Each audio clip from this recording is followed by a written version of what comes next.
recently I've done a lot of videos on tracking.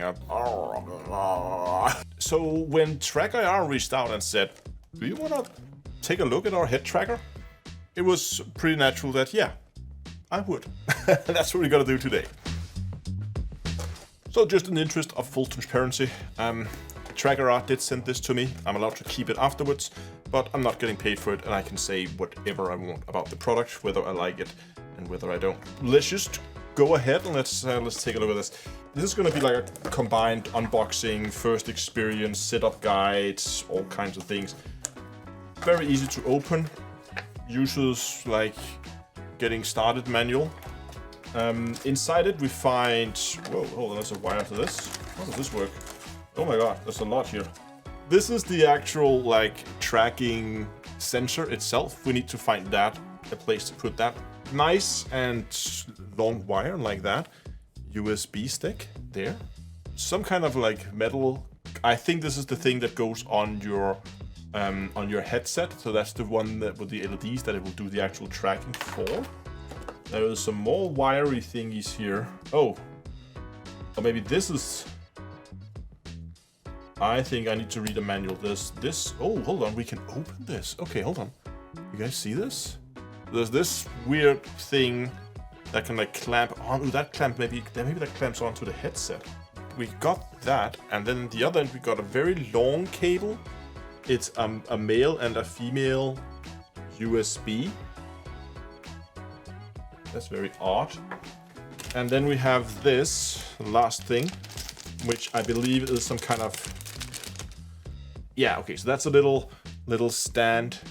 Okay, now I think I figured this out now. So this one here is the one that clips onto the headset.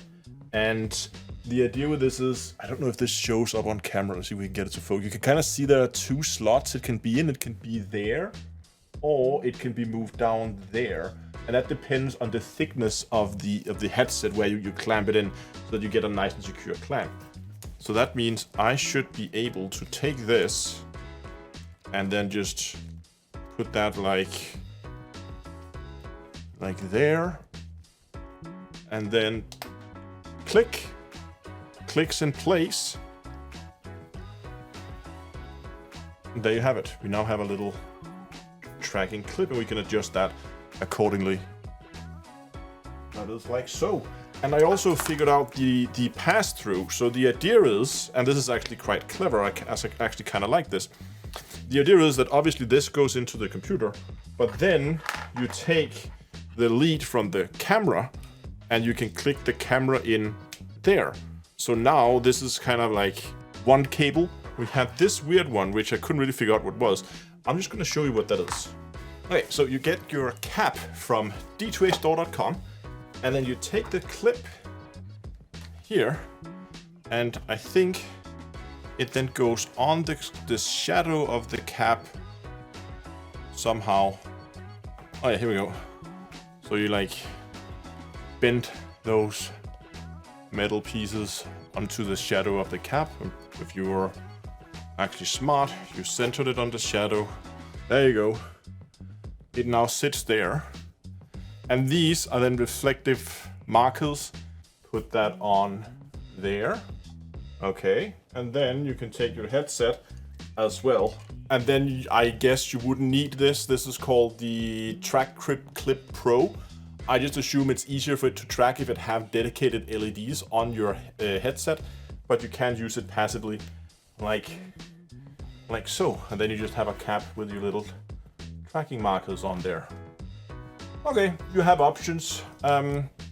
I installed the software we needed. It was pretty straightforward, you know, download, click next, and we're done. I'm just gonna try now to plug this thing in for the first time. I'm using the little dongle setup here where we are basically running both. So let's see what it has to say. There we go. It made a sound. Oh my god, look at that. Okay, it picked something up. That is for sure. We need to go there. Oh, that's better. Okay, wait. It was set to the clip thing. We can test that afterwards. Okay, so it's very sensitive. We can now see, you can see the head here. We can see here as I'm turning now, it says, I barely turned my head, but that's 90 degrees. 90 degrees. There's a little bit of center snapping. You can see as I have a little bit of movement in here where I have very little axis control. A bit of stuttering there with fast movements around the center. You see that? There, it kind of freezes for a second. I'm wondering if that's just a preview or if that is also shown in game. Oh, okay. So I found it out here. I knew it was somewhere. So now we have the yaw axis. You can see here how it is set. You can see that dip there. That is the center notch where you have less accuracy, and so it kind of snaps to the center. And I assume we can control similar with the pitch axis. So we have, this is just the default profiles. Roll, okay, yeah, it has roll. Does it have translation? Yeah, we have translation as well. And also vertical. And it seems you can also disable and enable the different axes. So if I don't want X, Y, Z, I can disable those here. Oh, there we go. Okay, that was easy. There we have it. I'm just gonna try that center snapping. You can see how it snaps to the center, but that's because of the curves. We didn't see that stuttering, so that seems to just be a software thing. And we have roll. There we go. I just went into delete settings and I just turned the head look sensitivity down a little bit. And now it's a lot more manageable. Some people may like the center, like fixing, that this little like center, I call it a notch, but it's the best way to describe it, where it kind of like clicks into place when you look straight forward. You can disable it in the software, of course. Some people will like it, some people will not. So remember in here in the software where we could set all the different profiles, it comes with 3 different default profiles. One's called default, one's called 1-to-1. That's probably one without the center notching, so now it's probably a lot more smooth around the center. Okay, but now you can see it moves a lot more smoothly around the center than what it did before. So just try the last profile here. I like that you can change them on the fly. That's really cool. Smooth. So this is a more less. Okay, so there's still a little bit less. It doesn't like fall as hard into place as doing a default, but it's still there where you have less sensitivity in close and more sensitivity when you're looking out further. I kind of like this one. But the cool thing is, of course, you can make your own profiles, and you can go over here to titles. And there is like every title under the sun. You can see right now they're all set to default. So I assume that you can then choose the different profiles. And you can make more profiles over here. You can click the little plus icon to create new profiles. You can create a profile per game, essentially. And then just have whatever profile you want for that game. What I want to try to do now is I want to try to use the cap thing and see how that works. Let me just get this thing off and let us try the cap. Headset back on there. There we go. And I should just be able to, on the fly, just move it over to the tracker. There we go. Now it is using the little reflective markers on there instead. There you go. Simple as that. Again, adjustment might be necessary, but now we're just using these markers.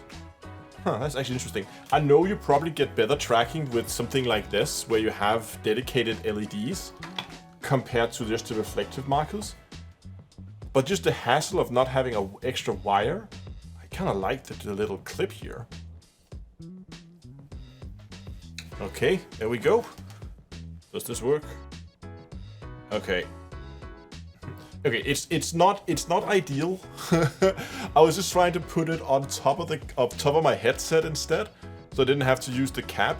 It kind of works, but the problem is my camera is not. I have the camera down here below me because my monitor is so big that it would be way up high. But actually, we're probably better to put that up. Let's see if I can actually move the camera up higher. Ah, there you have it. Move the camera on top of my monitor where it's actually supposed to be, and then I just use the cable strap to put the tracker on top of my headset. I mean, it's kind of tall. I have this weird little antenna up here now.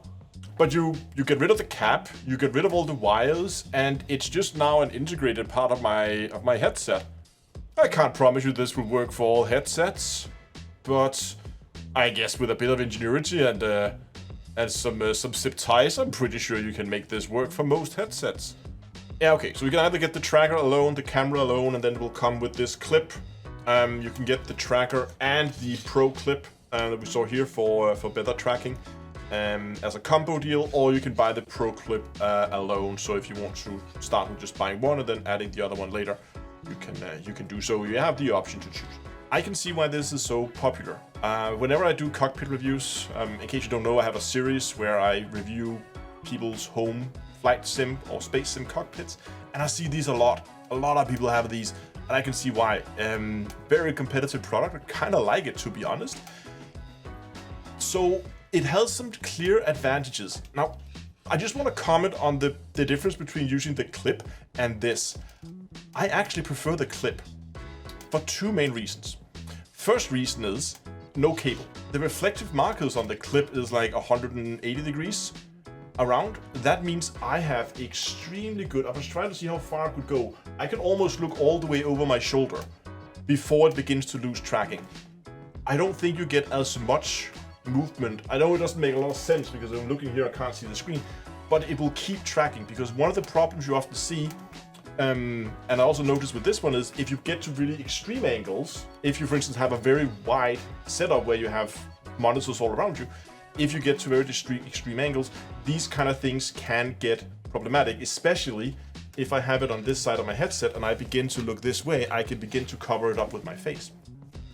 You get the same problem with camera-based systems, where either it face tracks you, because they have a very hard time tracking your facial features when you look side on. So you will never get more than, like, I would say 45 to 60 degrees to either side when you're using a vision-based system that tries to track your facial features. So you actually get a longer range of motion with the clip. So I really like that that setup. Whether I would want it sitting floating up here on top of my headset all the time, I don't know. But I kind of like this setup. But it also does come with some downsides. One of them being it only tracks head movements.